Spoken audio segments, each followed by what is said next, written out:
comes beyond the comfort zone. नमस्ते दोस्तों, कैसे हैं आप? मैं आपकी दोस्त बिल्कुल अच्छी हूँ। उम्मीद करती हूँ आप भी खुश हैं, स्वस्थ हैं।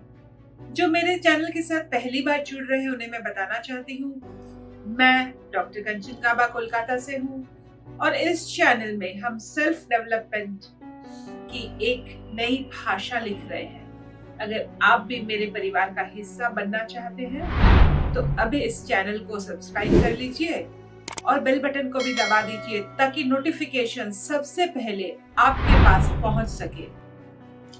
दोस्तों, हमारे ब्रेन का एक हिस्सा होता है which is just like a father, जो हमें सेफ, सिक्योर और कंफर्ट जोन में रखना चाहता है, जिसे हम रेप्टिलियन ब्रेन भी कहते हैं। और दूसरा हिस्सा हमें मोटिवेट करता है कुछ करने को। लेकिन ये जो रेप्टिलियन ब्रेन है ये एनिमल ब्रेन है। ये 5 बिलियन ईयर्स पहले बनी थी और ये हर एनिमल में होती है। तो पहले हम इंसान हैं या पहले हम एनिमल हैं? पहले तो हम एनिमल हैं, एनिमल से इंसान बने। तो इसीलिए हमारी फितरत में है सेफ रहना, कंफर्ट रहना। बिकॉज वो जो ब्रेन का हिस्सा है, it's just like a father.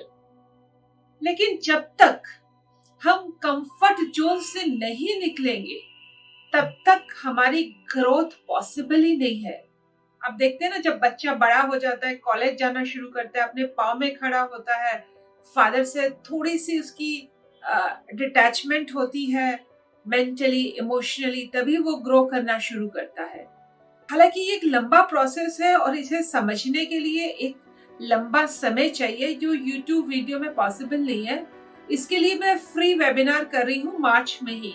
अगर आप भी उस फ्री वेबिनार का हिस्सा बनना चाहते हैं तो अभी नीचे जो गूगल फॉर्म जा रहा है उस पर क्लिक करके अपना डिटेल्स भर दीजिए ताकि जब भी मैं मार्च में वेबिनार करूं सबसे पहले नोटिफिकेशन आपके पास जाए। याद रखिए, सीट्स आर वेरी लिमिटेड क्योंकि ये बहुत साइंटिफिक मामला है और मैं चाहती हूँ कि मैं 1-to-1 कनेक्ट करूं। सो एनीवे, मैं आपको आज थोड़ा सा समझाने की कोशिश करती हूँ कि ये जो कंफर्ट जोन है ना, इसके बाहर हम जब तक नहीं जाएंगे तब तक हमारी ग्रोथ नहीं होगी। अगर आप इस धरती में जो पक्षी राज है, ईगल, उसकी तरफ ही देख लीजिए।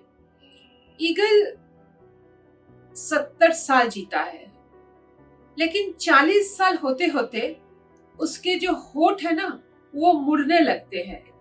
उसके जो पंजे हैं वो नरम होके लचीले हो जाते हैं और उसके जो पंख हैं वो भारी होके सीने के साथ लग जाते हैं और वो उड़ने में, बड़ी उड़ान भरने में सक्षम नहीं रहता। अब ना तो वो बड़ी उड़ान भरने में सक्षम रहता है, ना वो अपने पंजों से शिकार कर सकता है और ना शिकार करने के बाद होठ मुड़ने के कारण उसे निगल सकता है। उसके पास 3 ऑप्शन होते हैं, या तो वो शरीर छोड़ दे, या वो गिद्दड़ की तरह जो भी मिल जाए उसे ही खा ले, और एक तीसरा रास्ता। और पक्षीराज तीसरा रास्ता चुनता है। वो एक बड़ी चट्टान पहाड़ के ऊपर जाता है। पहाड़ पे ठोकर करते करते करते करते पहले अपने होठ को तोड़ता है और फिर एक नया होठ उसका उगता है। फिर वो अपने पंजों को पहाड़ पे ठोकर लगाते लगाते लगाते लगाते अपने पंजों को तोड़ता है और फिर नए पंजों का जन्म होता है। अब वो अपने पंख को एक एक करके तोड़ता है। सो दोस्त, सोचिए कितना कष्ट पाता होगा वो बाज, वो ईगल। अपने होठों को तोड़ने से ज्यादा दर्दनाक और क्या हो सकता है? लेकिन ईगल वही चुनता है क्योंकि उसे पता है जब वो ये दर्द सह लेगा वो एक नई जिंदगी पाएगा और 150 दिन के बाद ईगल को मिलते हैं नए होठ, नए पंजे और नए पंख। अब वो पहले से भी ज्यादा ऊंची उड़ान भरने में सक्षम हो जाता है। इसीलिए ही तो उसे पंखराज कहते हैं। आपने लॉबस्टर की भी कहानी सुनी होगी। जब लॉबस्टर बड़ा होता है तो उसको अपना शेल छोड़ना पड़ता है। वो समुंदर के बहुत नीचे जाता है, एक पत्थर के नीचे बैठता है और धीरे धीरे धीरे धीरे अपने सेल को तोड़ के वो बाहर आता है।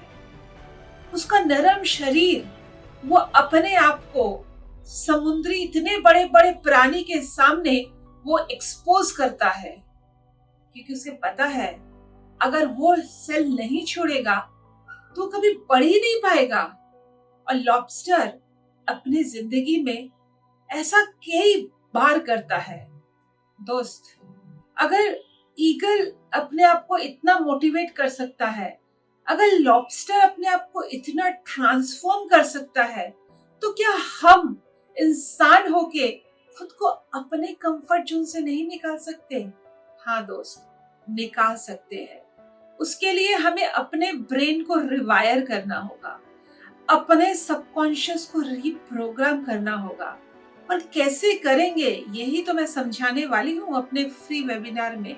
तो देर किस बात की, तो भरिए ना गूगल फॉर्म को जो नीचे जा रहा है, ताकि आपको भी उस वेबिनार में सीट मिल सके, क्योंकि सीट्स तो लिमिटेड है पर फ्री है।